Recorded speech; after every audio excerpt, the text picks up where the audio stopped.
Balitang pambansa. Sinita ng Department of Environment and Natural Resources, DNR, ang ilan pang questionableng flood control projects. Sa budget hearing po yan ng Department of Public Works and Highways sa DPWH kahapon. Gaya na lang ng proyekto sa kahabaan ng Kamiling River sa Tarlac na lalo lamang daw nagdudulot ng baha sa Purok Sentro. Katunayan, nag-overlap na raw ang mga proyekto sa ilog dahil 8 magkakaibang flood control projects ang itinayo. Nagkakahalaga ang bawat bahagi ng 28.8 million hanggang 99 million pesos. Sa isang bahagi ng ilog, lumalabas na 500,000 pesos per meter ang ginasta ng gobyerno.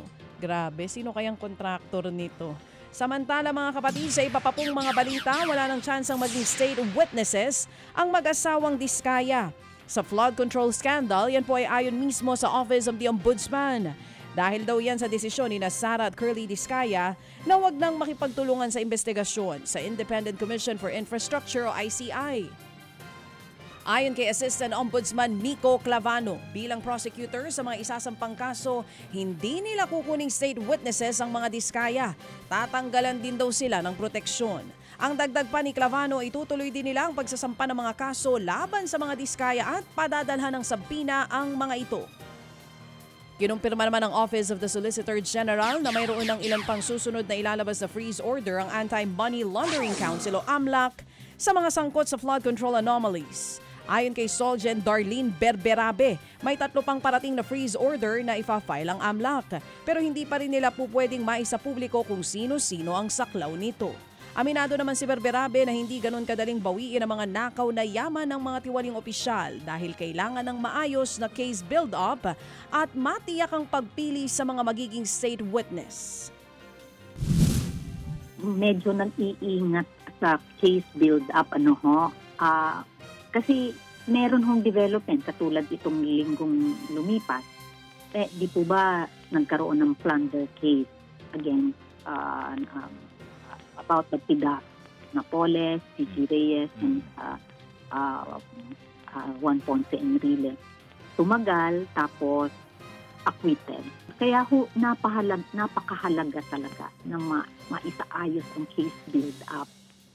Kasi pagka po may hindi, napakataas kasi ng burden of proof ng korte. So isa yan, pag-iingat. Pangalawa, ang nakikita ko po, yung baka po masusing na pinag-iisipan na pinag-aaralan ng DOJ kung sino sa kanila ang pwedeng maging state witness.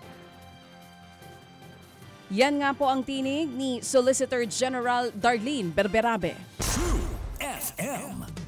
Mga kapatid, brothers and sisters, saan ka pa? Dito na tayo sa totoo.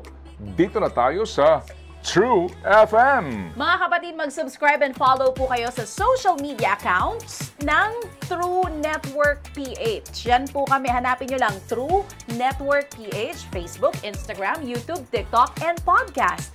Mapa Apple or Spotify man yan, mahahanap nyo kami. Lahat ng mga napapanood at napapakinggan nyo po sa programa, nasa social media accounts namin yan. So paano mga kapatid? See you sa social media!